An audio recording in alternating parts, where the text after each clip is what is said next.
والصلاة والسلام على رسول الله وبعد. So continuing with our lectures on fiqh, I guess we discussed during the last couple of weeks of tahara, which was purity. And we discussed how does one purify himself. And we said we start off with tahara because it's, of all the conditions that are required for prayer, it's the most important condition. And last week we mentioned some other conditions of prayer, among which we mentioned was that one has to cover his private parts as defined by the Sharia, and that for males, additionally to during prayer, one must cover his shoulders, that a man cannot pray with his shoulders bare unless he has no other, only if he only has one garment. So if a person is poor to the degree that he only has one garment, like one wrap, to cover his waist and his from his waist to his knees, to cover his private parts, the garment is not very long. In that case, it's permissible to pray with his shoulders bare. However, though, as most of us, by Allah's grace, we don't suffer from such poverty where we only have one garment. Therefore, it's required for us to pray with our shoulders covered. And as what some brothers do, they pray with those tank top t-shirts, is impermissible. In the summertime or at home, that's impermissible. They have to cover their shoulders. Likewise, we mentioned that among the prerequisites for prayer is that one must face the Qibla. And we said that the condition for us is that we must face the general direction. Because the Prophet ﷺ told the people of Medina that between east and west is your Qibla. And the people of Medina are north of Mecca. So Mecca is south of Medina. He told them whatever lies between east and west is a Qibla for them. So therefore, in our case, we just have to face the general direction of northeast for us living in the Washington area, and this is our Qibla. As far as facing the Kaaba directly, that occurs when we see the Kaaba, when we're in the proximity of the Kaaba, like in Mecca, in Masjid al-Haram, or we're on some hilltop in Mecca and overlooking the Kaaba, so we can actually see the Kaaba from a distance. Then it's required for us to actually face the Kaaba. But for those of us who are far away, such great distances like we are here in North America, then it's only required for us to face the general direction. We also mentioned that among the conditions for prayer is that the time has to enter, and that one cannot pray before the time has entered. And we mentioned in brief the hadith that mentions when the times of prayer start. And likewise, we mentioned that among the conditions for prayer is niyyah, intention. One must have this intention. In the sense that it's an act of worship, and all acts of worship, one must have an intention for that act of worship. However, though, what we'll be discussing today, I think what will happen is that we'll have some more discussion concerning prayer, and then next week, and then we'll probably wrap up prayer next week. As I mentioned, the idea of these lectures is just to briefly give an overview of the Sharia, and not to really get into too much detail. That's why I chose a small textbook. Just, it doesn't have much detail to it. That in the future, inshallah ta'ala, an opportunity to study these matters in greater detail. However, though, one thing, though, which is, I think the brothers are very fortunate, that now in the English language you do have the Prophet's prayer described by Sheikh al-Albani. This has been translated into English, and the brothers have, for some time now, have brought copies here at the office available for the general public. So I think it would be good for a brother if he, has the money to buy a copy, or to borrow a copy from a brother if he doesn't have the money to purchase his own copy and read it, because it does have a lot of information, and one can therefore make his prayer resemble the prayer of the Prophet ﷺ to a greater degree. With that said, our next topic is how do we pray? What is the actual prayer? And usually what the scholars of fiqh mention is, before they actually describe the prayer, is what is the manners for going to the prayer. And that is because the scholars of fiqh realize that the injunctions of Islam indicate that we must pray in jama'ah. We must pray in a group, in a congregation. This is a requirement, and for those who do not pray in jama'ah, they are sinful. Now, obviously, this is a requirement when there's a masjid available and there are people who can pray in jama'ah. But with many of us who live in areas where there might not be masajid readily accessible for us to pray in, or we might live in a neighborhood where there are no other Muslims to pray with in jama'ah. But this is an exception because we're living among people who are non-believers, Catholics. However, though, for Muslims who live in an Islamic society, it's required for the males to pray in jama'ah prayer. And those who do not pray in jama'ah, if they have no excuse like illness or other than that, from the excuses valid in the Sharia, then they're sinful. So therefore the scholars, before they would actually describe the prayer, they would describe the conditions that one must fulfill before prayer, and before they actually would describe the prayer, they would actually describe how does one go to prayer. And they used to mention that among the manners, and I'll probably mention 2 or 3 manners, is that one needs to go to prayer humbly and with his self-composure and in that sort of attitude. Because you are going to an act of worship. And they used to mean by this 2 things. That first, one should not run to prayer. And sometimes you'll find, especially for those brothers who have lived overseas or visited overseas, that sometimes the imam might have started already in the prayer, in the salah. And people are quick, they want to catch the first rak'ah before it's over, or the second rak'ah because they've come late. So they want to catch the imam before he raises from the floor. So they run to the prayer. And the Prophet forbade that. The Prophet said we should come to the prayer with our composure and with our with fear in our hearts. And once we catch with the imam, that's fine. And what we miss, we just make it up afterwards. So this, what we notice as Muslims, running towards the prayer, and going there, puffing, wheezing just to get the wine, is something which is forbidden according to Sharia. Likewise, also, they said that when somebody goes to prayer, he shouldn't be giggling and laughing and joking and engaging in worldly talk and so forth, but rather he should go with his mind set to prayer, because one is an act of worship. Indeed, every step you take towards the masjid, every time you raise your foot and put your foot down, a sin is removed and you're given a good deed. So your art is an act of worship. And therefore, there are many ahadith which mention the reward of the person who, if he goes to the prayer walking, and also if he goes with his wudu and doesn't break his wudu, and other ahadith which mention some of the fine virtues that you can refer to in the books of Salah, that shows that we should go to our prayer with some sort of composure and some sort of fear in our hearts. In fact, if we look at the way the practice of the Salaf, we find some amazing facts about how they used to record the life. The earlier Muslims, when prayer used to come, they used to drop, when they hear the adhan, they used to drop all worldly matters from their mind. And some of them would turn yellow, in the fear of Allah subhanahu wa ta'ala. Because prayer occupied a very important place in their lives. And the importance of them praying and standing in front of their Lord was to them the utmost importance. So they would just, disregard everything. And obviously that's a level of faith that we need to develop in ourselves. But it gives us an idea of how the earlier Muslims considered the prayer, as opposed to us, in our generation of Muslim centuries afterwards, where the prayer doesn't occupy, for many Muslims, unfortunately, that high significance in their lives. May Allah protect us. So, also, there are certain dua, certain prayers that one should say when he enters into the masjid. One of the things that one should enter with his right foot first, and he should say Bismillah, and also he should say Wassalatu wassalamu ala Rasulillah. He should ask Allah subhanahu wa ta'ala to mention his prophet among the angels, and that Allah subhanahu wa ta'ala preserves the Prophet from any harm. And then he should say Allahumma ighfir li dhunubi, oh Allah, forgive me my sins, and waftah li abwab rahmatika, and open for me doors of your mercy.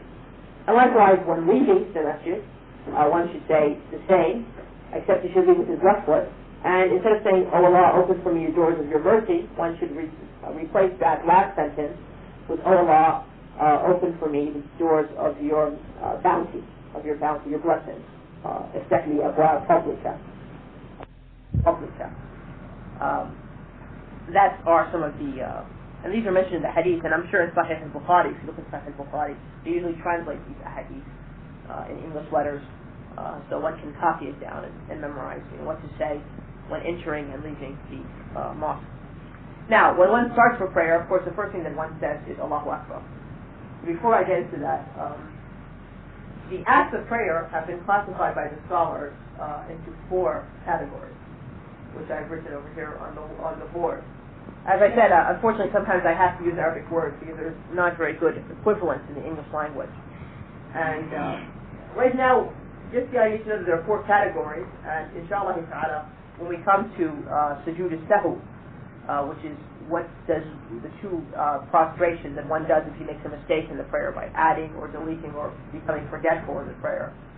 This will come into play in terms to how does one make up for a mistake in his prayer. But right now we want to know that there are four really aspects of prayer. There are those things that are called the shurut, okay? And what this refers to, those are the required things that you have to do before the prayer starts. Among which is wudu, the tahara, right? Among which we said was covering the awrah, the private part, facing the qibla, the entering of the time for prayer. These are the things which are known as the shurut of salah. And these are prerequisites that one must do aniyah, or one must do before he starts the prayer. Okay? These are things which are called arkan of the prayer. Okay, you might call them pillars of the prayer. And these are basically certain things that the prayer you must do it in your prayer. And if you do not do it in the prayer is considered nullified. It's not like the takbir, like saying Allahu Akbar, the initial time, the initial Allahu Akbar. And likewise, ending the prayer with Assalamu alaikum, and others, like bowing and prostrating, and we'll be getting into those later, inshallah. There are other matters of the prayer which are known as al-wajibat, and these are matters which are obligatory in the prayer.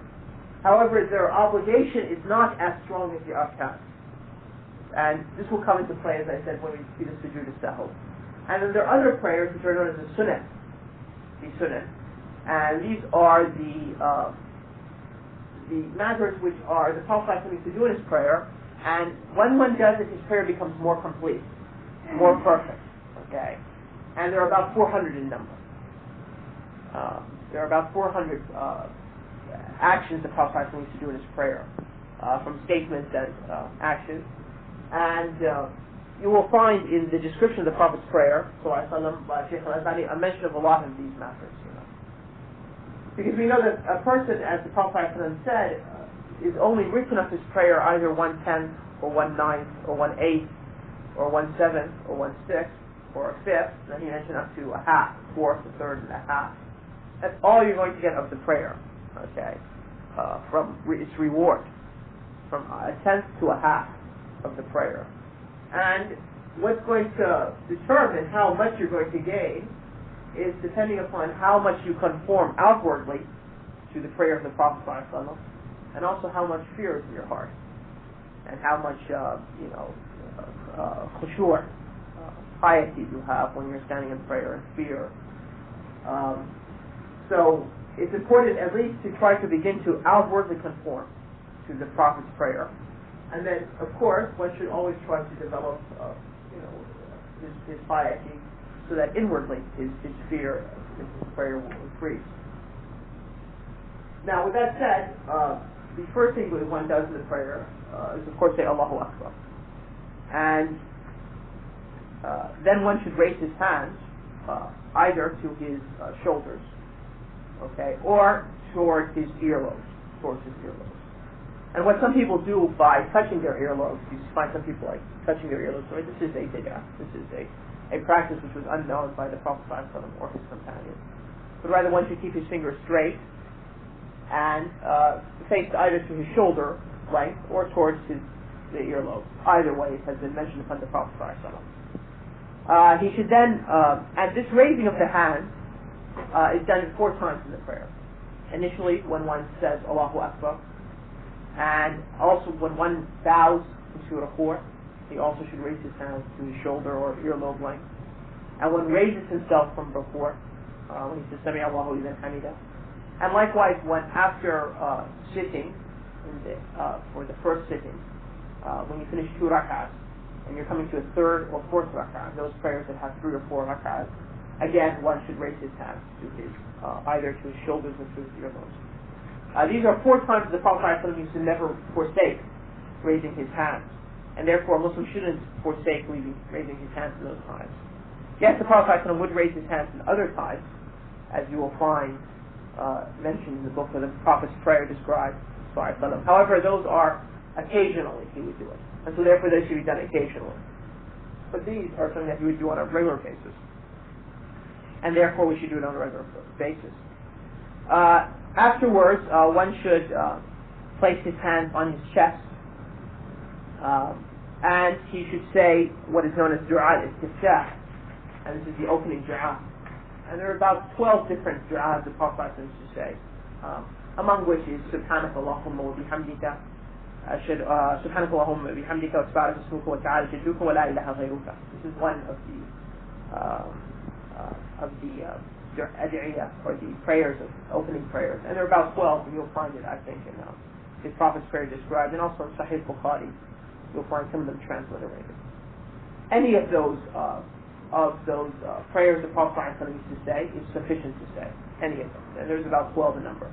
And also, when you find the Prophet ﷺ, this is a side point, when you find the Prophet ﷺ, if he used to do something in more than one way, then we should try to do it also in more than one way, if we can. Like, for instance, like the Prophet ﷺ used to have more than one type of du'a to open his prayer with. Okay? So we should try to memorize as many of these du'as and say it at least once in our life, the other du'as. Because that way it will make our obedience and our following of the Prophet ﷺ more complete. I mean, you might imagine now if the Prophet ﷺ did something 10 ways, or 12 ways, or 2 ways, or 3 ways. Yes, it's required for us to do one of those ways. And it's a mercy from Allah subhanahu wa ta'ala that He has done it in more than one way. And we have the choice of doing it any way, which is easiest for us. So we don't have to necessarily memorize the long du'a. If it's difficult for us because it's Arabic and it's a language foreign to us, we can memorize the short du'a. But however, though, we should also try to memorize the other prayers and learn the other ways and do it at least once in our life. The reason why is because that will make our obedience and our adherence to the way of the Prophet ﷺ more complete. You see, and that will be something which we look forward to on the Day of Judgment. So after you say this du'a, you then have to seek refuge with Allah from Satan by saying "A'udhu billahi min ash-shaytan rajim." And there are more than one way of saying that, as mentioned in the Prophet's prayer described. And then you should say Bismillah ar-Rahman ar-Rahim, and you should read Surah Al-Fatiha. And Surah Al-Fatiha is something that every Muslim should memorize. Well, it's impossible for him to memorize. He finds it just too difficult. Then he can say certain words instead of that. But otherwise, we should try to learn Surah Al-Fatiha. And I also encourage the brothers that they, spend a few moments and read Surah Al-Fatiha to a brother who knows the Arabic language. That way, you can correct the brother in his pronunciation. Make sure that his pronunciation of Surah Al-Fatiha is correct. Any brother, Brother Abdul Qadir, for instance, his tajweed is very good. The person responsible for this society and here's this Brother Abdul Qadir, you can ask him. Or you can, any imam in any masjid whose recitation is good, you can just spend a few minutes after Salah and say, I'd like to read you Surah Al-Fatiha, and let him correct your pronunciation if there's any mistakes and so forth, so that your Surah Al-Fatiha is more, the recitation is more correct. Likewise, also one should afterwards, if read another surah with Surah Al-Fatiha, if it's the first or the second rak'ah. And likewise, the length of this surah should be, there's something which is called in the Qur'an called al-Mufassal. From Surah 50, which is Surah Qaf, to the end of the Qur'an.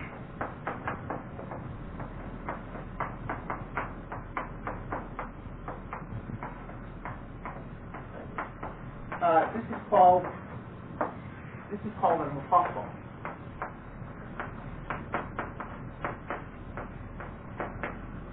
Okay, this is called al-Mufassal. These surahs. And al-Mufassal means separate. Okay, and it's because the reason why it's called al-Mufassal is because as these surahs are almost all of a single meaning, they basically have the same theme in it. So as if it's a single surah. As if it's a single surah. Most of these surahs are surahs which were revealed in Mecca, and they try to emphasize the basics of faith. Belief in Allah, affirmation of the prophethood of the Prophet Muhammad ﷺ, that the revelation he received was not something which he made up himself, that he's not a poet, or he's not insane, a madman, or he's not a sorcerer, a magician, dealing in witchcraft, or he's neither received revelation from the devil, Likewise, it affirms the Day of Judgment and that people will be resurrected from their graves. So it has basically the same meaning to it. So it's referred to as a Hizb al-Mufassal. So with the Prophet ﷺ's practice that in Salat al-Fajr, he would read from the longer surahs of the Hizb al-Mufassal. When you look at these surahs like Surah Al-Qaf, then as opposed to Surah Al-Ikhlas, which has four verses, and Surah Al-Qaf, which has close to 40 or 50 verses. He used to read the longer surahs in Salat al-Fajr from this Hizb al-Mufassal. While in Maghrib, he would read the shorter in length surahs of this Hizb, and in the other prayers he would of middle length of these. Now, of course, that's if somebody has an ability to memorize these surahs. Obviously, if one hasn't had the opportunity or is unable of memorizing these surahs of the different lengths, then in that case, as Allah subhanahu wa ta'ala says, to fear Allah as much as you can. And there is no harm in that, inshallah. Likewise, during those prayers of night prayers, which are, the night prayers are Fajr, Maghrib, and Isha. They're all considered night prayers. Prophet would recite in the first two rak'ahs out loud. And in the day prayers, Zuhr and Asr, he would recite silently. With the exception of Jum'ah, with the exception of Eid, with the exception of Kusuf and Istisqa. These are four prayers which one does out loud. Jum'ah prayer we're, I'm sure, all aware of, familiar with. The Eid prayer I think we should be familiar of. Also, it's the prayer that we have, after fasting the month of Ramadan and after the Hajj is completed on the 10th of Dhul Hijjah, the 12th month of the Islamic year. And likewise, the Kusuf prayer is the prayer of the eclipse, whether it's a lunar or solar eclipse. The Prophet ﷺ would lead the Muslims in prayer when an eclipse would occur. And during this time, this prayer has a special way of doing it. It's not like how we pray normally, in the sense that each as we'll discuss it maybe next week or the week after that, each ruku' has two bowings to it. And normally in every ruku' we prostrate twice. Well, in this prayer, he will also bow twice in that prayer. He would also read out loud. And likewise, during the Istisqa prayer, which is the prayer of rain, when there's a drought or there's not rain, the Prophet would go out and pray for rain. In this prayer, also it's done out loud. But normally, prayers that are done in the daytime are done silently. Then one should say, Allahu after he reads Surah Al-Fatiha, and he reads an additional surah, it's the first surah has. He should then say Allahu Akbar laudably and audibly, and then bow down to ruku', placing his hands on his knees. And he should make his, as much as possible, he should try to make his head and his back flat, to the best of his ability. It should be straight, his head and back. His head shouldn't dip from his back, nor should his head be up and his back, down like that. He should try to keep his back and his head flat. Then he should raise his, while he's in this position, he should say Subhana Rabbil Azim, Subhana Rabbil Azim. Repeat this over, okay? Or any of the other du'a that the Prophet said. And as I mentioned before, that when the Prophet needs to do something more than once, it's better for us to try to do that more than once because it allows us then therefore to adhere to the way the Prophet said and make our prayer more complete. What I do want to mention though is that what is the difference between when when the Prophet taught us to say, for instance, Subhanallah wa bihamdihi, or Subhanaka Allahumma wa bihamdihi. What's the difference between Subhan and the Hamd when they're mentioned together? Subhan means to negate from Allah subhanahu wa ta'ala any imperfection, any fault. When you're saying Subhanallah, you're saying Subhan literally means to make something far away. So what you're saying is that, oh Allah, I am making far from you any imperfection or fault which the creation attributes to you. Like having a son, like the Christians today are doing this morning. Like having a wife, or having an aide, an assistant, or like that Allah subhanahu wa ta'ala sleeps, or gets tired, or any of these imperfections which the creation attributes to Allah subhanahu wa ta'ala. By saying subhanallah, you're saying, oh Allah, I'm removing any imperfection from you. And alhamdulillah, when you join it like subhanallah bihamdihi, The hamd means that you're affirming for Allah subhanahu wa ta'ala all perfection. That you're the most perfect, O Allah, in your names and in your attributes and your actions. So this is the meaning of these two words. Allahumma means O Allah. Whenever you find something that says Allahumma, it just means of saying, like in Arabic, like saying Ya Allah, O Allah. This is another way of saying O Allah in Arabic. So you say Subhana Rabbil Azim. And also you might say Subhanaka Allahumma Rabbana wa bihamdika Allahumma ighfir li.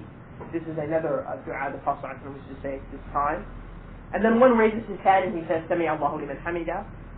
Whether he's the imam or whether he is praying by himself. Okay. As far as if you're being led in salah, do you have to say Sami Allahu liman hamida?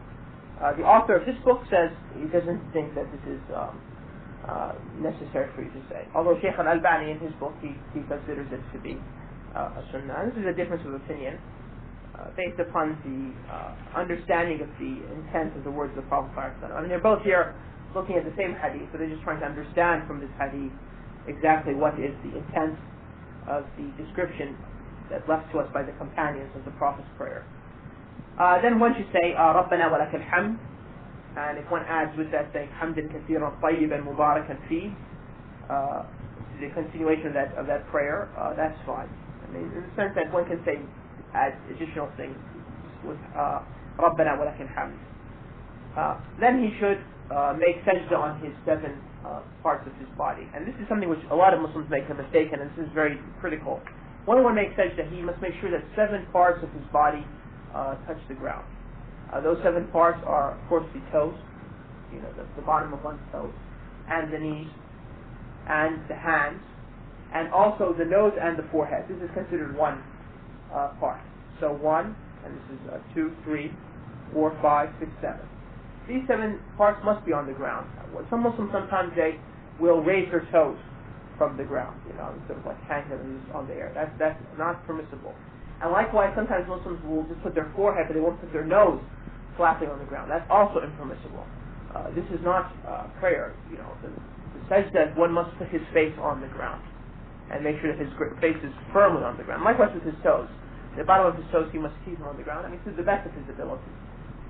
So, but especially with the nose and the face, one must make sure that his nose and his forehead, are on the ground. Then, of course, one raises, says Allahu Akbar, and raises for himself. While he's in sajda, he should say Subhana Rabbil A'la, which means again, Subhan means I remove from you, O Allah, any imperfection which the creation attributes to you, and then A'la means the most high. And Allah Subhanahu wa Taala is the most high in 3 senses. The sense that He's most high is the sense that He's above all the creation. The creation, the highest created being or the highest created object is the throne of Allah Subhanahu wa Taala, and that is the roof over paradise. And above the throne is Allah Subhanahu wa Taala. So Allah Subhanahu wa Taala is the highest. There is nothing above Allah Subhanahu wa Taala. And likewise, He's the highest in the sense that to Him every form of perfection belongs to Him in that sense. And likewise, He's the highest in the sense that everything is subdued and under His control and under His power, Subhanahu wa Taala. Afterwards, he should sit on his left foot and prop his right foot. This is known as iftirash. And I'll just do it for the brothers just in case some brothers haven't seen this type of sitting before. One should sit like this. He should sit on his left foot, meaning keep his foot flat and sit on it and cross this right foot. Okay, this is known as an iftirash. To sit like this. I don't know if you see my toes coming like this. So this is known as an iftirash. And one should sit like this between the 2 prostrations. And he should say the dua which has been mentioned by the Prophet. And that is known as by saying Allahumma ighfir li warhamni wahdini warzuqni wajburni wa'afini, which means, Oh Allah, forgive me and show mercy to me and guide me and give me sustenance, that which benefits me. And wajburni means, jabr means to heal that which is broken. So in the sense that to heal one's broken bones, but also in the sense that to make, if somebody is poor, to make him rich, and if somebody's ill, to make him well, and so forth. And afini means al-afiyah means to protect me from any illness, or keep me in well-being. Also, warzuqni, we say Allah's rizq, Allah's sustenance. And Allah's sustenance is two types. There's a general sustenance. Sustenance means, rizq means to give the created being that which benefits him from the necessaries of life. There's a general sustenance which everything has, whether it's a believer or a disbeliever, whether it's a pious Muslim or an impious Muslim, whether it's a bird or an animal or a human being. In the sense that Allah gives us life, and He gives us what we need to live. He gives us food and water and shelter, and all the necessaries of life that allow us to continue our existence. But there's a second type of rizq which only comes to the prophets and their followers. And that's what Allah does to sustain the heart, by giving the heart correct faith and correct belief and sound knowledge and good behavior and righteous action and so forth. This is more important than the first type of rizq. Because the first type of sustenance, the sustenance of food and drink and shelter, if Allah withholds it from the person, what will happen to the person? He'll die, right? But if Allah subhanahu wa ta'ala withholds from your heart the sustenance of the heart, in the sense by giving you correct belief and righteous action and good morals, what will happen to a person? They go to hell, right? So that's worse. That's worse, you see. So those people who are rich in this world, and yet their hearts are empty from faith, they really haven't won anything. And those people who are poor, have, but their hearts are filled with faith, they are victorious. And Allah has told us in the Qur'an to ask Allah from the bounties of this world and the bounties of the hereafter.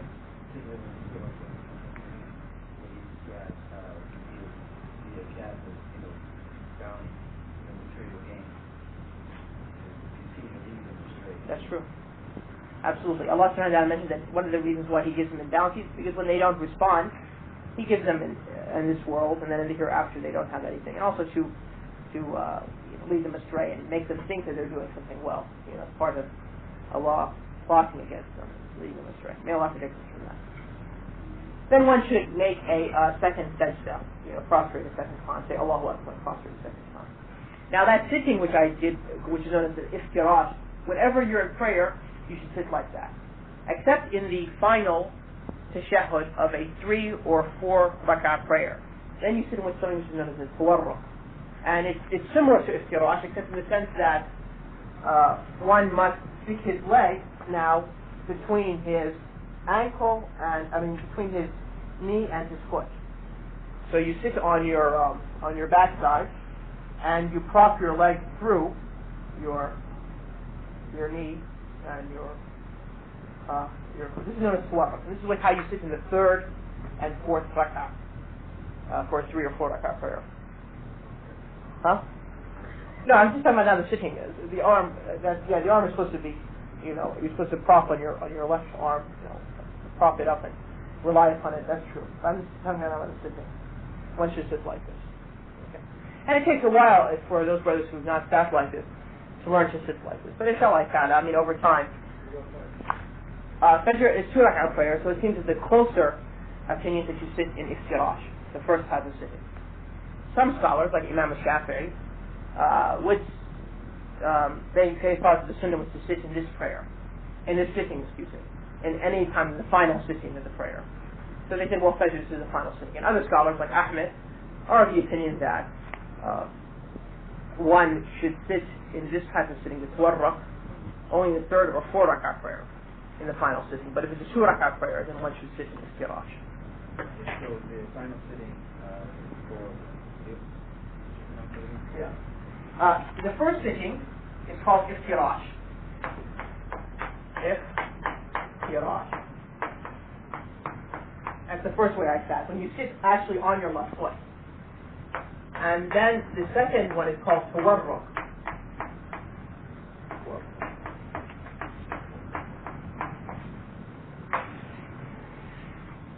That's the final sitting, which I just showed you. When you stick your left foot between your knee and your right foot, and you sit on your backside, that's known as tawarruk. Now this should be done in the 3rd and 4th rak'ah, the final sitting, before you say salam. But if it's only a 2 rak'ah prayer, then the final sitting you still do iftirash. You can't use the watch. The last Right. If you can't do that, is it okay if you said? Yeah, I think you can sit in iftirash.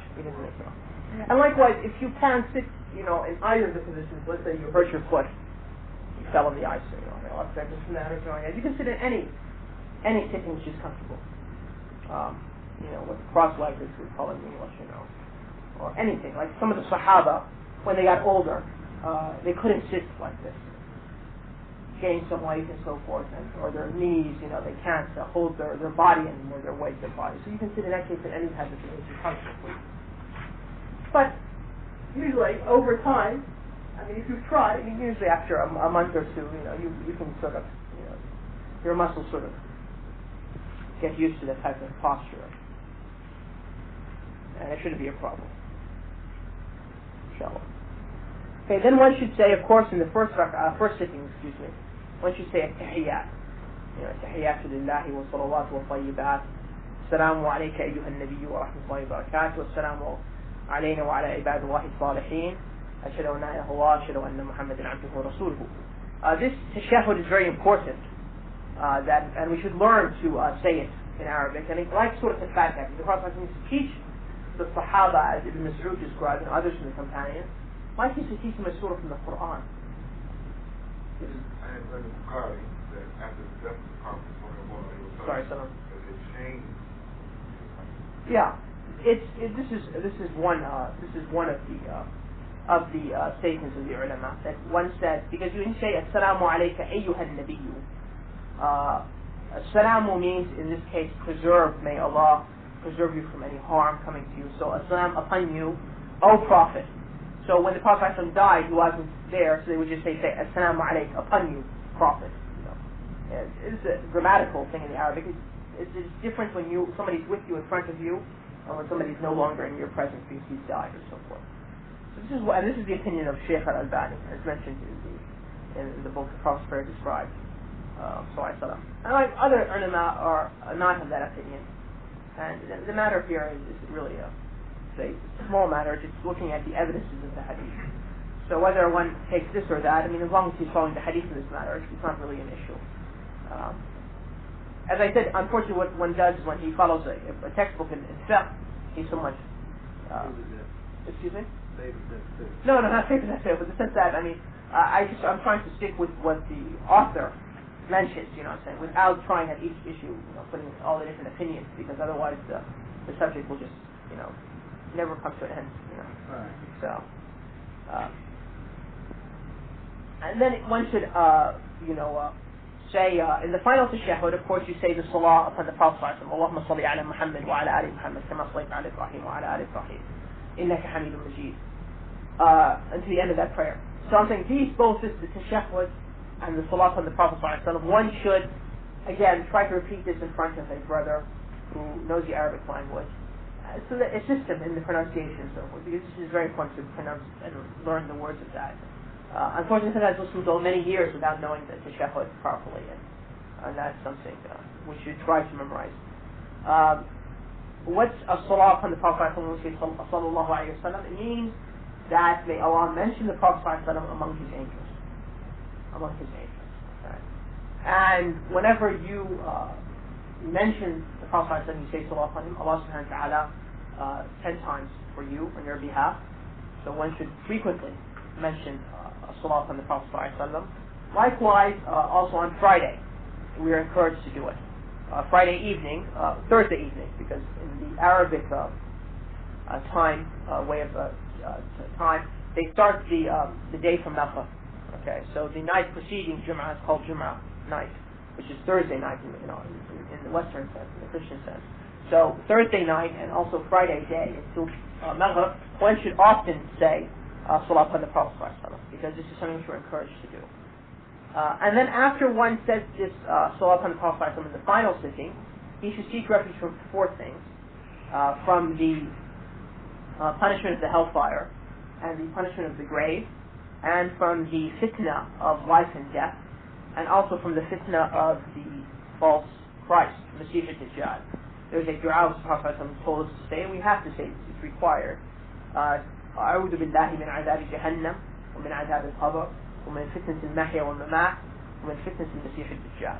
This is the dua of the Prophet. O Allah, I seek refuge from the torment of the grave and from the torment of the hellfire and the torment of the grave, and likewise from the fitna of life and death. The fitna of life means anything in life which will make you swerve from your religion or swerve from the sunnah of the Prophet, from women, from wealth, from love of one's family. If one's family are non-Muslims, sometimes that makes a person leave his religion, because he wants to please them, or his children, a fitna for his children. He wants to provide for his children, so he engages in some sort of illegal form of business transactions, like riba or so forth, in order to provide for his family. This is a fitna in one's life. And likewise, fitna at the time of death. Sometimes people come to you and will present false religions to you, and sometimes Satan will come to you also. For some people at death, and will tell a person while he's in the final moments of death to become a Christian or to become a Jew, even though the people around you will not see that. But you'll be seeing Satan and so forth, and he'll try to present for you another religion, trying at that last moment to convince you to become a Christian or a Jew. So you need to seek a lot of protection from that, because this is a time, especially at the last moments of one's life. It's at a time when a person is not normally, he's not his full faculties, and he's not in a situation where he can rationalize the matter and discuss it with brothers and so forth. No, I mean, it's what Allah subhanahu wa ta'ala calls, sakarat al-maut is almost a drunken state, okay, because the pain of dying, and also one is not really aware of what's going on. So at this time, Satan tries to come, and he tries to present some of the other religions to you. And sometimes, may Allah protect us, people, will respond, and they'll die as a Christian or as a Jew, and they will leave Islam. So Satan might come to you and say, well, lots of... Is that in the prayer of the Prophet? Yeah, that should be in the prayer of the Prophet. And also, if you look in Sahih Bukhari, I'm sure they usually transliterate some of these du'as. And there's some other prayer books that have been translated. Okay, that's another book the brother mentioned. So, I mean, there should be. And if you can't find it, I'll be glad to write it in English letters for you. And then, of course, the fitna of the false Christ, the Masih al-Dajjal. As Prophet mentioned, that between Adam and the Day of Judgment, there's no greater trial to mankind than the false Christ. And that's because when he appears, many of mankind will believe that he's Allah. And the Prophet informed us that if he comes and we're alive, we should read the first 10 verses of Surah Al-Kahf, the 18th Surah of the Qur'an, upon him, and also that the believer will be able to read that between his eyes, on his forehead, will be written kafir, and even if you cannot read, you'll be able to read that, and that he'll be blind in one eye, and Allah is not blind in one eye, and that we will not see Allah until we die. So we'll see him, if you see him while he's alive, then you know that he's not Allah subhanahu wa ta'ala. And different descriptions that Prophet warned us for those people who will come, who will be alive and come across him when he appears in the Day of Judgment. Yes. All the believers will see Allah on the Day of Judgment. Whether the disbelievers will see Allah or not, there's a difference of opinion. But if they see Allah on the Day of Judgment, disbelievers, they will not see Allah in the sense of seeing one of pleasure. But they will see Allah like in the sense, like if you might imagine before someone who's going to be executed, and before the hangman comes to you, you put your head in the noose, when you see him, it's not a sight of pleasure. It's a sight of fear. So those are ulama who understood from the Qur'an that the disbelievers will see Allah. They'll say they meant in that sense. Like before the guy comes to cut your neck off or hang you, you see the guy to do it. Saying it's not a sight of pleasure. Saying, but it's a sight of sorrow and anger and and remorse and fear. Because those verses, there's the verses in the Qur'an says that you will meet your Lord. Using the verb liqa, and the ulama have differed. Does this verb in the Arabic language, when it says meet, does it necessitate that you see who you meet or not? This is a question, a grammatical question. So those scholars of tafsir who have said that the word liqa means meet in the sense that you see, then they say therefore the disbelievers will see Allah. but in this sense, not in the sense that the believers will see Allah, in the sense of seeing of which will bring pleasure to their hearts and this is the greatest blessing that they receive. Those ulama who said that the word liqa doesn't necessitate that, they say that the verse in the Qur'an is clear, in Surah Al-Mutaffifin, which says that the disbelievers will have a hijab, they will be covered, they will be veiled from Allah subhanahu wa ta'ala. So this indicates that they will not see Allah subhanahu wa ta'ala. So there's a difference of opinion between the ulama concerning whether the disbelievers will see Allah.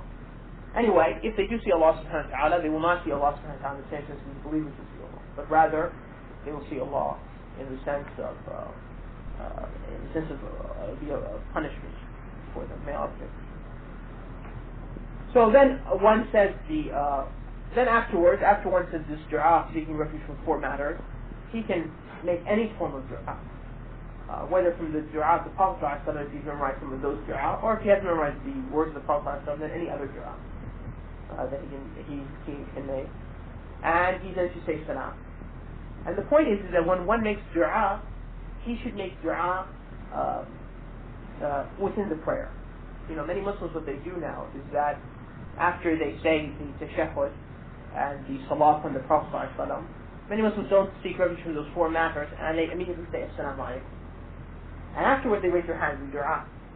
And they spend a few moments making dua. This is going against the guidance of the Prophet ﷺ. The guidance of the Prophet ﷺ indicates that we should make our dua while we're inside the prayer.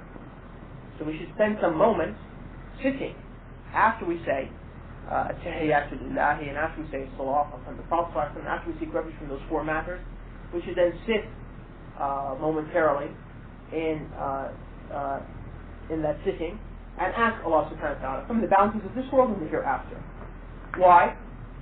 Because this is the time when you're actually in prayer and you're closer to Allah subhanahu wa ta'ala. So therefore it's more chance of your prayer being responded to after you have left prayer.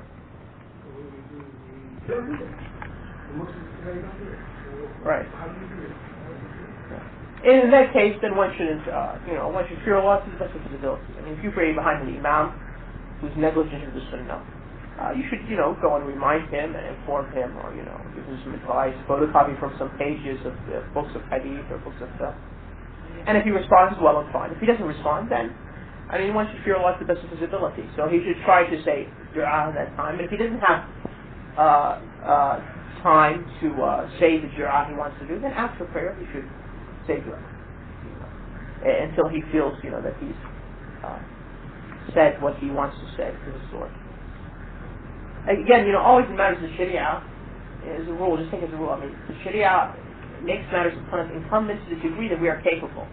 Then when we're incapable, Allah subhanahu wa ta'ala as a whole is responsible. The Sharia is one of ease.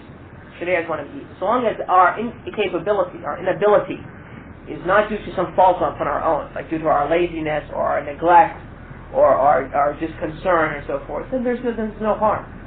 Okay? In that matter. We're not held responsible for that.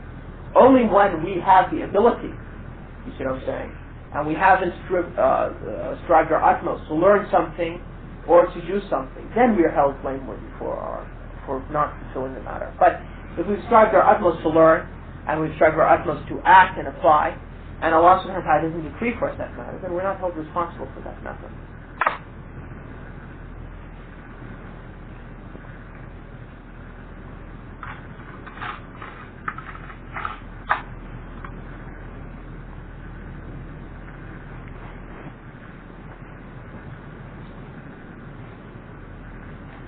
Okay. Let me see what we want to say now. When one finishes his prayer, he should say Astaghfirullah 3 times. And then he should say Allahumma anta as-salam wa minka as-salam tabarakta ya dhal al-jalali wal ikram. La ilaha illallah walhamdulillah wallahu akbar 33 times. And then to make it the 100th time, he should say, for the 100th day, he should say either Allahu Akbar, or he can say La ilaha illallah wahdahu la sharika lah, lahul mulk wa lahul hamd, wa huwa ala kulli shay'in qadir. When you say, Oh Allah, you are as-salam, and from you as-salam, what does it mean? Oh Allah, you are as-salam, the name of Allah, as-salam, like the name of Allah, al-Quddus, means he who is free from any fault or imperfection. So you're saying, Oh Allah, you are as-salam, right? Meaning that you are free from any fault or imperfection, and from you is salam, meaning from you is protection from any harm occurring to us. That's what this dua means. Okay. Also, why did we say astaghfirullah after we finish prayer? Did we commit a sin in our prayer? Is that anybody might know the answer to that? Well, we may have, that's true. But I mean, prayer is usually a good deed. So why should we say astaghfirullah 3 times after we finish our prayer?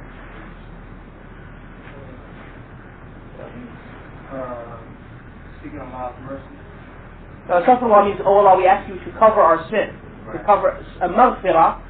Al-maghfirah means to cover one's sin and to remove any evil effects from it. You know, when you say astaghfirullah, this is the point, then somebody can answer the question. When you say astaghfirullah, it means, oh Allah, forgive me for my sin. And not just forgive me the sin, but efface it, wipe it out, so that any effects of that sin will not harm me. Because you see, the effect of a sin can still harm a person, even if the sin is forgiven. You see what I'm saying? I mean, like, you've done a sin now. The effects of that sin can harm you in the sense that your faith has now decreased. So you're not encouraged now to do more good deeds. Or, if you've tasted the sin one time, and sins, of course, as the Prophet ﷺ said, that the hellfire is surrounded with what? With pleasures. And the paradise is surrounded, the road to paradise is surrounded with hardships. So, if you've tasted those pleasures that surround the hellfire once, more likely that you want to go back for a second bite, So this is why the idea is to efface, and remove and wipe out. So you say astaghfirullah, doesn't mean just, forgive me my sin, but also remove any evil effects of that sin that it harms me in this world, that it leads me to other sin, or that it causes my faith to not be as state was before I made the sin, or in the hereafter, it causes some harm to my soul. So my question, which I was asking the brothers, that why should we say astaghfirullah after we finish praying, when we did a good deed, or still say 3 times? Well, those are all, close, but the answer is on the one knows best, is that something which I mentioned like last week. Why do we say astaghfirullah when we come out? We say ghufranika when we leave the bathroom or something. In the sense that, when you say astaghfirullah after you finish prayer, in the sense that you haven't worshipped Allah as He deserves. So you're seeking forgiveness for fault that your prayer hasn't come up to as it deserves to Allah subhanahu wa ta'ala. This is the so one should feel, some sort of, sadness in his heart, astaghfirullah, if we didn't worship you Allah as you deserve. For all the blessings you've showered upon us, in the sense that, thanking Allah subhanahu wa ta'ala for the blessings He's showered upon you, because there's no way to completely thank Allah subhanahu wa ta'ala for those blessings. And likewise, in the sense that that Allah subhanahu wa ta'ala deserves, as Allah subhanahu wa ta'ala deserves from His names and His attributes. And that's why the Prophet mentioned that in paradise, in the heavens above us, there is, in every single handstand, there is an angel, either standing, reading, or bowing, or prostrating. And they've been like that since the beginning of creation until the day of judgment. And when the trumpet is blown for the judgment, they'll say, what will they say? Oh Allah, we haven't worshipped you as you deserve. So imagine those are the angels. What about us? How much do we worship Allah subhanahu wa ta'ala during the day and so forth? So therefore we haven't worshipped Allah as He deserves. And likewise, for the blessings He showered upon each of us and every one of us, we haven't thanked Him for the blessings as He deserves that He showered upon us. So that's why we say astaghfirullah, oh Allah, forgive us, erase that sin from us, and the evil effect that sin 3 times after we finish prayer. Likewise, I mentioned something last week concerning why do we say ghufranika when we leave the bathroom. I mentioned because the blessing of removing this harm of from one's bowels, there is another explanation which I came across that I want to share with the brothers, and that is that one scholar, Ibn al-Qayyim, mentions that just like if you do not remove those from your bowels, whether the urine or the feces, it can cause your death. Likewise, if you do not remove the sins from one's heart, it will cause death of the heart. So one says, just like Allah has blessed you that you can remove that from your body now, possibly in the bathroom, you ask Allah to remove the sins from your heart and so forth. So it will give life to the heart. And that's another explanation. But it all revolves around the same sort of theme. Then, of course, you know that there are certain prayers which are encouraged to do, certain sunnah prayers outside of the 5 obligatory prayers. And these are known as rawatib. And they are basically 10 mentioned in the hadith of Ibn Umar. that he said, I had memorized the Prophet from the Prophet 10 prayers that he used to do, or 10 rak'ahs. 2 rak'ahs before Dhuhr, and 2 rak'ahs after Dhuhr, and 2 rak'ahs after Maghrib, which he would do in his household, and 2 rak'ahs after Isha, which he would do in his household, and 2 rak'ahs before Salat al-Fajr. And this is agreed upon hadith. So these 10 rak'ahs also a Muslim should not forsake. And there have been hadith that mention that whoever keeps praying those 10 rak'ahs, Allah will build him a house in paradise. It doesn't mean just doing it once, but it means doing it on a regular basis. It becomes your habit that you pray these 10 rak'ahs, in additional to your 5 prayers, obligatory prayers. And that I think is what I want to cover for today. As far as next week, we'll probably enter to sujood as-sahw. I might have something besides that. Yeah, there's 2 types of sajdas which we can mention now, so this will just take a few moments. The first type of sajda is known as this is sajda as-sahw, means the sajda that you do due to a mistake. Sujood as-sahw, the prostration due to a mistake in prayer. You've added something, or you have removed something from prayer, or you become forgetful. What have you done in prayer? And let's take some sort of discussion. We'll leave that to next week. But the other one is the sujood of tilawa, and that is that there are certain verses in the Qur'an that when you recite them, or when you hear somebody recite them, you should prostrate. And you will find that it marks in the Qur'an. Usually it says sajda on the side, on the side of the Qur'an. And one should say that he should make a prostration, a single prostration, whether he's in prayer or outside of prayer. Okay, so if you, for instance, you're in the masjid and somebody's reading Qur'an, and you hear this verse, and you're in prayer, and you sometimes see the imam, he falls down prostrate, you come across this verse. And likewise, if you're reading the Qur'an yourself at home, and you come across this verse, you prostrate. And also, if you hear somebody reading the Qur'an, and it comes to this verse, you should also prostrate, like if you're hearing cassette or something like that. If there are approximately 15 of those. Yeah, there's some difference opinion concerning the numbers, exactly how many of them, but there are 14. Is probably the most accurate. And you'll find in the Qur'an, because some there's differences concerning one surah. Are there 2 in it or not? 2 sajdas or 1 sajda? You should say what you would normally say, Subhanallah, Subhanallah bil a'la, words of praise that the Prophet would say in sajda. Subhanallah bil a'la is fine. Likewise, there is known as something which is known as sujood al-shukr, the prostration of thankfulness.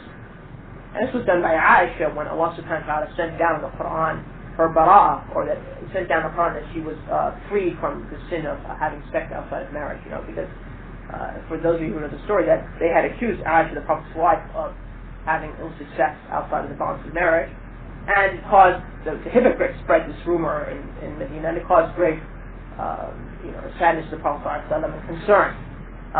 Afterwards, after a certain amount of time, Allah sent down verses which made her free of this sin, so that she did not engage in this sin, and also prescribed the punishment for those who falsely accuse chaste Muslim women, that they're to be whipped, and that their testimony is not to be accepted ever again. So when this happened, she fell down prostrate to Allah subhanahu wa ta'ala. This is known as sujood al-shukr. So whenever Allah subhanahu wa ta'ala protects you from some harm coming to you, or some great blessing comes to you, you can fall down prostrate to Allah subhanahu wa ta'ala. And again, this brother. If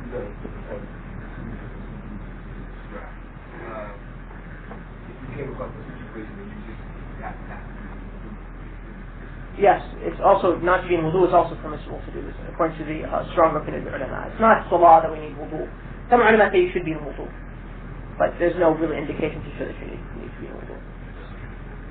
A direction of qibla should make direction of qibla when you can. Now, obviously, if there's a situation where you're not able to face the qibla due to, some difficulties, and that, as we mentioned last week. So that's basically what I wanted to mention concerning prayer. And next week, of course, I'll sort of list the shurut, the arkan, the wajibat, and the sunan, because it has something to do with sujood as-sahw, which we'll talk about next week. And next week we'll probably talk about what nullifies prayer, and also we'll talk about the prayer, the imam and the jama'ah prayer, and some things to do with prayer. Before I go into that, I'd like to share with you something which was Ibn Qayyim one time wrote a letter to his brother where he mentioned just like some sort of encouragement, and he concluded the letter by mentioning 6 things that a person should, let's say, state of mind, 6 matters that he should feel in his heart when he is praying to Allah subhanahu wa ta'ala. So even though this is not fiqh, deals with the matters of the heart, I still thought it would be nice to share with the brothers. The first thing he says is that he's saying that the prayer which actually, the Prophet ﷺ said that Allah has made the apple of his eye, as we say in English, in prayer. Okay? And when they overslept for Salat al-Fajr during one time, they were going in a battle and they slept, and Bilal and who was supposed to wake them up, and others they overslept, and the Prophet overslept until they awoke when the heat of the sun was beating on their faces because they were tired after the battle. So even those who were supposed to stay up to wake up the Prophet and the companions for prayer, they also overslept. The Prophet said, "Oh Bilal, make us relax with Salah." He didn't say make us relax from Salah. We just want to get this over with, but make us become relaxed through Salah. So Ibn al-Qayyim says that the prayer which makes a person, is really something that has a significance to it, makes his body feel, he makes his heart feel composure and relaxed, is one that has 6 matters in it. The first thing is ikhlas, which means, in this sense, purity of worship. And he says that the cause, or the thing that leads him to pray and encourages him to pray, is that he wishes to worship Allah, and because he loves Allah, and he's seeking Allah's pleasure, and he's seeking to draw close to Allah, and he's seeking to come back to Allah, because when you pray at Fajr time, right, you're coming close to Allah, then you leave prayer, you do your worldly matters, and comes Duha, so you want to come back again close to Allah, so you want to, like you're coming back and forth, and that you want to fulfill His command. So that the only reason which is spurring you to prayer is only for Allah subhanahu wa ta'ala. There's no worldly benefit whatsoever in the prayer, but just to seek Allah's pleasure, and because one is afraid of His punishment and seeking His forgiveness and His reward. And as I mentioned in other lectures before, our worship is based upon 3 pillars: love and hope and fear. Whenever we do an act of worship, we do it because we love Allah, because we are hoping for His mercy and His paradise and His forgiveness, and because we are fearing His punishment and His anger and His wrath. The second matter or state you should be in is that one of sidq, and sidq here means truthfulness, in the sense that you should be really sincere about your prayer, and not in the sense of laziness or not much concern. So this is that your heart pours out completely for Allah, and that you try to gather all your concentration upon your prayer and turn your heart completely upon Allah and doing your prayer perfectly, outwardly and also inwardly in one's self. Because Ibn al-Qayyim says that Salah has both an outward and an inner aspect to it. It has the outer aspect, is just to do the action, and there's also an inner aspect which is fear of Allah subhanahu wa ta'ala and pouring one's heart and turning totally to the Salah. So Ibn al-Qayyim says, does not one feel ashamed that he will face his master on the Day of Judgment, and his prayer will, because the Prophet says that the prayer of those who do not do their prayer properly, it will be gathered as a dirty garment and thrown on their faces on the Day of Judgment. So, Ibn al-Qayyim says, does not one feel ashamed that he's now praying, and he does not realize that his prayer, because his heart is elsewhere, will be gathered as a dirty garment and thrown on his face on the Day of Judgment, rejected by Allah subhanahu wa ta'ala. Because there was no inner fear in one's prayer. And then it will be said to him that Allah has, forsaken you as you forsaken His prayer. So he says, Then he says that the prayer of the person who is fearful and concentrating on his prayer, and his heart is turning towards Allah, is like the light of the sun in its radiance and its brilliance. It fills the soul with light, and so that when it raises to Allah subhanahu wa ta'ala, it will be accepted, and Allah will be pleased for that, and Allah will say that I will preserve you as you preserved my prayer. The third condition is that of mutabi'ah, which means adhering to the way of the Prophet ﷺ's prayer. And this is the benefit of the book like Shaykh al-Albani's book, the Prophet Prayer Described, because now you have a book which has detailed, how the Prophet ﷺ prays. One can, make his prayer in conformance with the Prophet ﷺ. Because as we know that good deeds or acts of worship are only accepted when two conditions are fulfilled. That it's done for Allah subhanahu wa ta'ala alone, and it's done in accordance with the sunnah, the sharia of the Prophet Muhammad ﷺ. The fourth state of mind, or the state of the heart, is that of ihsan. And as the Prophet ﷺ mentioned, that it is to worship Allah as if you see Him, because even though you do not see Him, He sees you. And you can tell the difference when you're at work and your supervisor is watching you, right? You don't goof around, right? And you make sure, that you're doing everything correctly. Likewise, when you're in prayer, you should, or in your whole life, you should realize that Allah is watching you, even though you don't see Allah. And should not be neglectful of the fact that Allah is watching you. And that's why the earlier Muslims, the setup, like Hassan al-Basri said, for the last 20 or 25 years, I have not said a word, or heard something, or touched something, raised my hand to take something, or give something, or taken a step towards something, unless I have thought first, does Allah love this, or is He angered by this? So this type of faith, is what is called ihsan, and it's the highest level of faith. So therefore, when one is reading his prayer, obviously what assists in having ihsan is when one knows what he's saying. So knowing the meanings of Allah's names, knowing what the word Allah means, knowing what the word Rabbul Alameen means, knowing what does Maliki Yawmiddin mean, what does Ar-Rahman Ar-Rahim mean, what is Sirat al-Mustaqim. This encourages and increases one in faith. And what I mean by knowing its meaning doesn't just mean just to know the English translation of it, because there's more to it than just the English translation. Just like maghfirah, as we mentioned just now. In fact, if you look in the translation of Qur'an, it says that Allah is Ghafur, that He's all forgiving.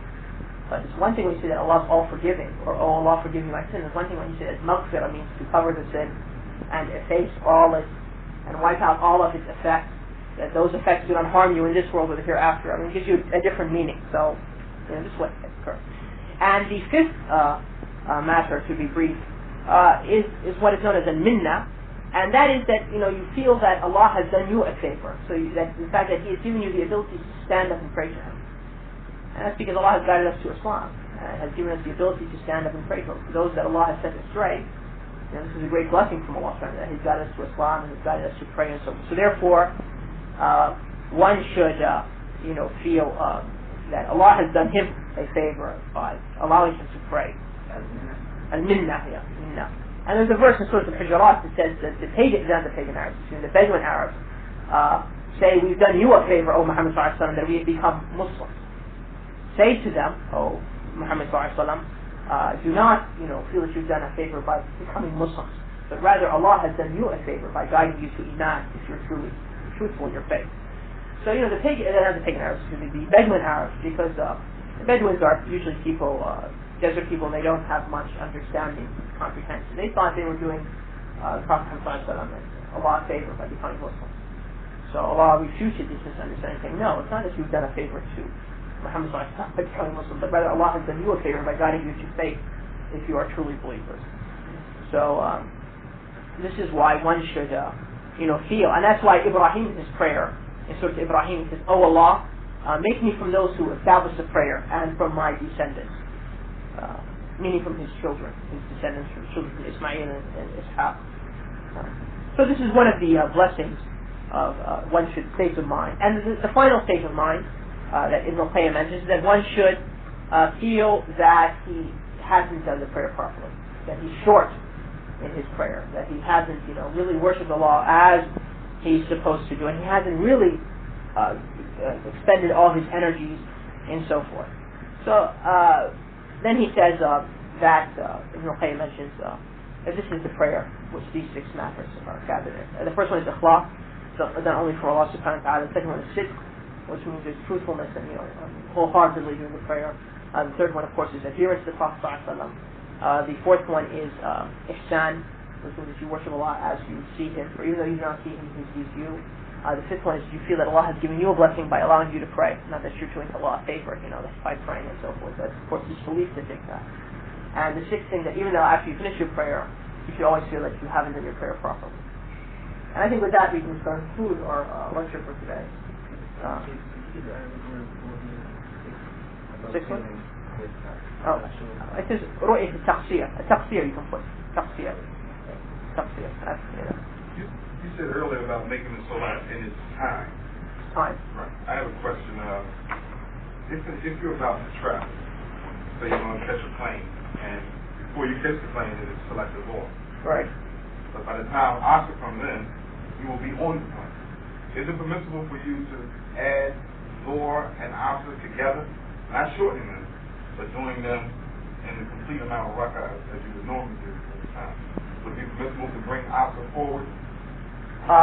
The Prophet ﷺ allowed us to gather the prayers, as Ibn Abbas mentioned in Sahih Muslim, for rain, or also to remove any hardship upon the Ummah. You see what I'm saying? So this is a matter of hardship. That if one feels that that he's traveling and he's going to have a plane to catch, and that it would be difficult for him to pray Salah al-Asr during his time, by the time he lands, for instance, it will be Maghrib and so forth, and the airplane, he's afraid he will not be able to find room in the airplane to pray. So in this case, this is a hardship, and one can gather his prayers to remove this hardship. But the point is that when we take these licenses of the Sharia, like removing hardship, it shouldn't become habitual. One isn't in hardship every single day to gather his prayers and so forth. So this is an exception that it can happen in one's life. You know what I'm saying? Anything that can happen. You know what I'm saying? One's wife is pregnant and he has to take her to the hospital. And so forth. And she's already in labor, and one's afraid that that Asr might come and he might be on the road or something like that. Okay, so Dhuhr's come and her labor started, and he knows that within an hour or so he'll be taken to the hospital. So he wants to do Dhuhr and Asr now, so that he can be then fully free of any obligations, so he can give his full attention to his wife and so like that. That's fine. So any sort of hardship that comes upon one's life, and this is from the ease of the Sharia. As I mentioned, I think in the first lecture, as a rule, that this Sharia, as the Prophet said, he was sent with al-Hanafiyya al-Samha.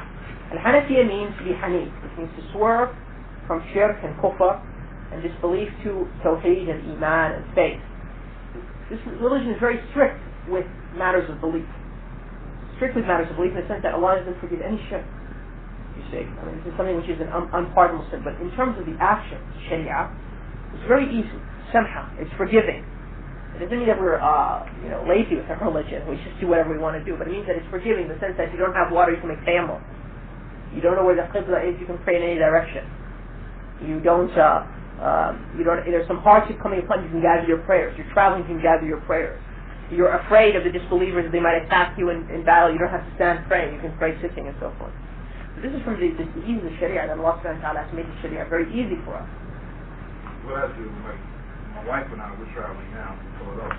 When I left, we did that. I combined Zohar and Asr because I knew that I would be on the road by the time Asr came in, and by the time I got here, it was Maghrib. Right. I'm not comfortable praying on the road when it's just her and I. Right. If it was a few other brothers with me, then I would do it on the road. If a person feels there's a hardship, you know what I'm saying, he can take the license of the Sharia, the rule of the Sharia, and he hopes from Allah subhanahu wa ta'ala that Allah accepts from him, that matter. Only Allah is going to judge, you know what I'm saying. That this is, so one should remember that. Yes, that's the Jumar, yesterday. One person came up to me and asked me to pray the Asr prayer because it was, ice went outside and that, I really wanted to do the Asr prayer right before that. I didn't have enough, evidence that was considered sufficient. And, but would it have been, difficult for people to come back to the masjid? That's something for, that's something for the people to determine. People determine their neighborhood and so forth, and their proximity to the masjid and how, difficult the road is and so forth. That's something. But the rule is that when it's raining, the Prophet ﷺ used to combine the prayer. And you might imagine that in Medina, at the time of the Prophet ﷺ, the roads were not paved.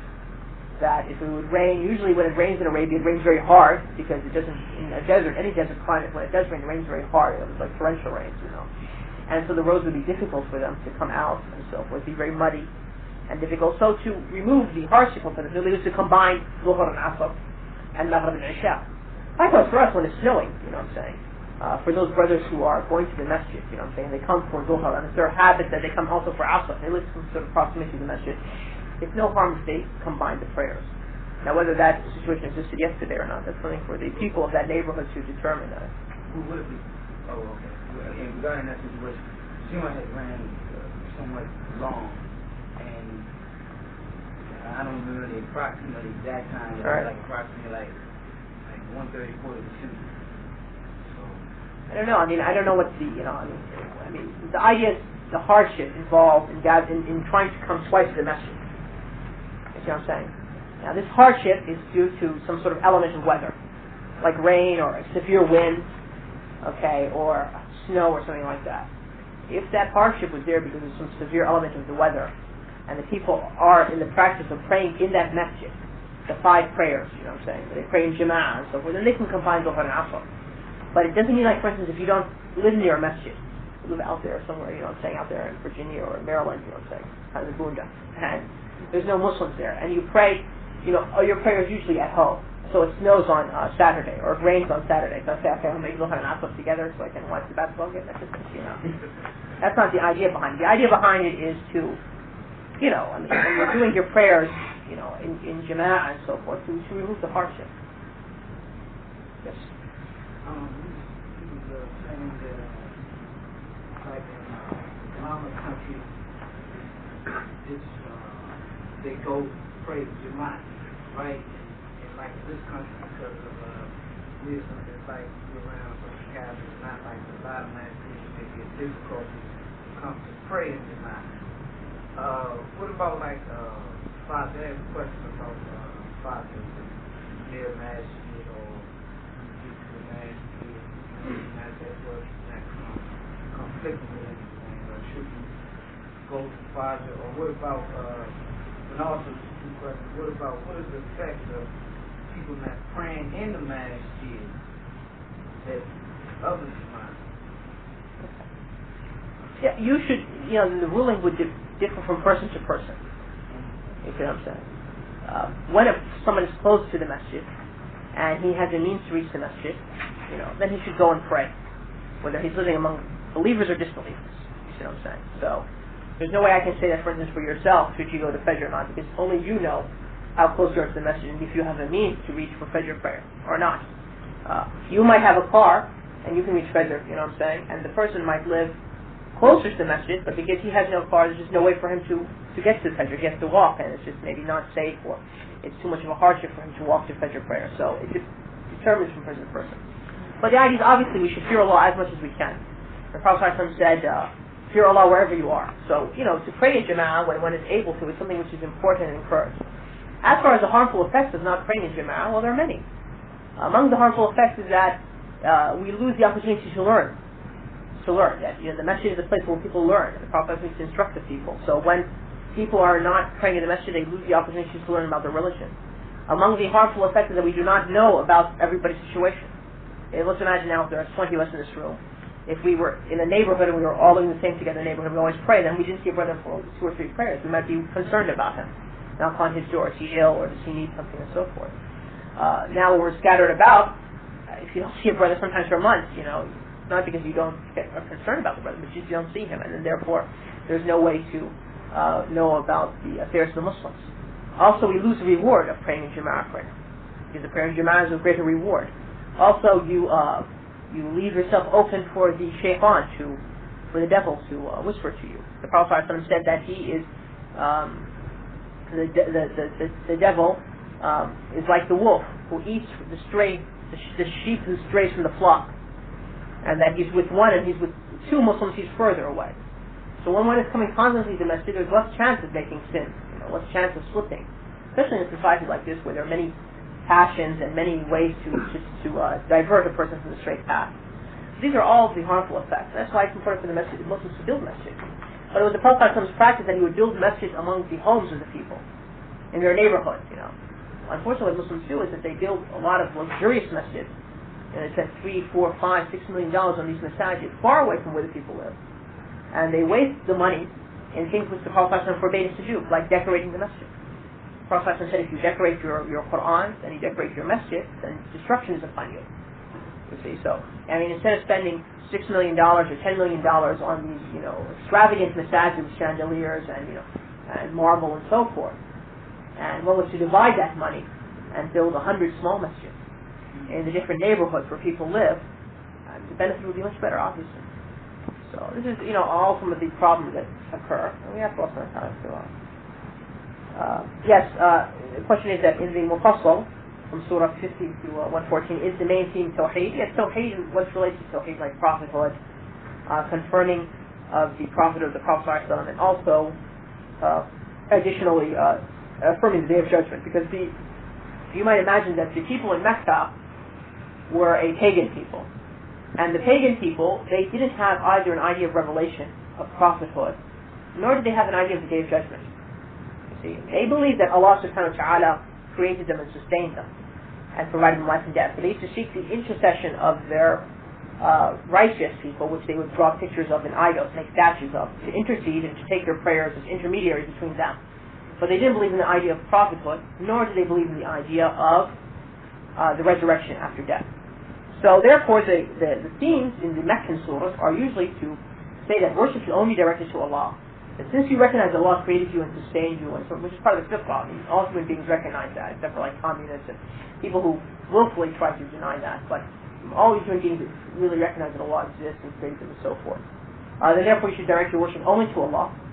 And likewise, to affirm to them prophethood. That if Allah subhanahu wa ta'ala created you and gave you the ability to speak, then why can He not allow you to, for revelation to be received by one of you? So different arguments they would have. Like, for instance, they would say, we want to speak to an angel. And then Allah, for instance, would say to them that had angels been living on earth, we would send an angel to them. But since you are men, we send one of your own, because how would you be able to receive the speech of an angel? And other arguments they would have. And likewise, concerning the Day of Judgment. And for instance, that, if you see how the earth is when it's barren, and it rains and vegetation sprouts forth, and therefore Allah can raise the dead. Likewise, if Allah created you the first time, it is easier for Him to create you a second time after your death, to bring you back to life. So these are different arguments in Surah Al-Mufassal. Well, the arguments in the Medina surahs, those revealed after Hijrah, were arguments also to the pagans, but also arguments concerning the Jews and the Christians. That's why you find in Surah Al-Baqarah, discussion of the Jews, that they recognize, the rabbis amongst them recognize the Prophet Muhammad as they recognize their own sons.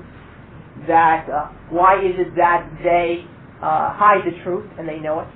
Why is it that they say we're going to follow, that they say we won't follow you, Muhammad because you're not the Prophet? But however, though, before the Prophet was sent, they used to tell the pagan Arabs living around in Medina, the Ansar, that a Prophet will be sent and we will be with him and we will destroy you in jihad like Thamud and Ad were destroyed. So why is it that before the Prophet was sent, you were awaiting this Prophet, when you found out that he was an Arab and not a Jew, you rejected him? If you say that you follow your prophets, why is it that throughout your history you used to kill or deny your prophet? Slay your prophets or deny them, like you tried to do with Isa ibn Maryam when the Jews tried to kill him. So Allah raised him unto Himself and He's in heaven. And likewise the other prophets they tried to kill, like Zechariah and Yahya, who they call in English John the Baptist, they executed, and other prophets. And likewise, arguments against the Christians. In Surah Al-Imran, the third surah of the Qur'an, you find a discussion concerning Isa. How could Isa be Allah while he eats and drinks and he used to walk in the souk and so forth, in the marketplace and so forth, and such. And also you find discussion against the hypocrites, because in Mecca, when the Muslims were being persecuted, there were no hypocrites. Why would you enter into the faith unless you believed into it? But when Islam became strong, people would enter into the faith to destroy it. And therefore there was a discussion of hypocrites. The second question is saying Sayyidina Muhammad in the Tashahhud, is that a bid'ah? Yes. And I believe there's a fatwa by Ibn Hajar which is mentioned in the preface prayer. And what is the correct conduct for listening or hearing the adhan? The correct conduct is to repeat what the mu'adhin says. Except when he says Hayya ala salah or Hayya ala salah, you say La hawla wa la quwwata illa billah. And after he finishes the adhan, there's a dua that you say.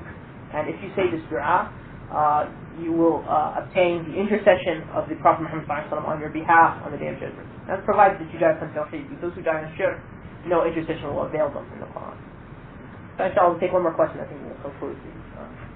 Two more questions for these two first. So I didn't pay attention to this side of the room. I have two questions for you. Yesterday, you were working on foot, fast, real heavy now.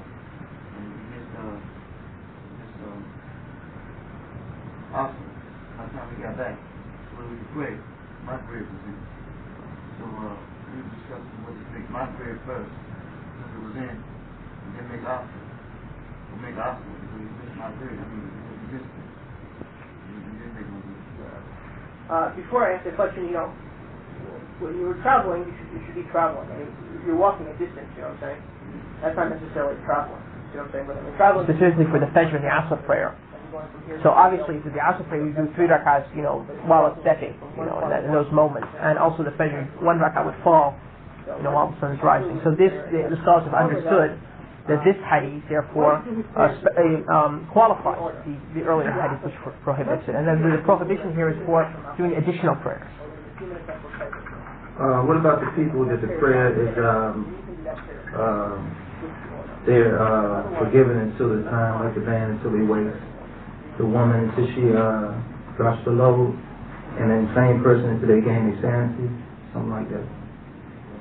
The person is excused, the person from the time until they sleep, until they awake, and the person is insane until they gain their sanity or something like that. Well, I mean, I don't remember a hadith specifically of this wording. However, I know that another hadith, which I do remember, that the Prophet ﷺ said that for 3 groups of people, the pen is raised. And he mentioned the person who is, for instance, insane, and the person who is the pen is raised, meaning that he's not responsible for his deeds, and the person who is asleep, and the person who is immature. So these people are not held responsible for their deeds. So, for instance, the person who's insane, he's not required to pray. Just like the person who is a small child is not required to pray, in the sense that if the small child doesn't do its prayer, he's not going to be held on the day of judgment saying a prayer is missed and therefore will held, possible for punishment.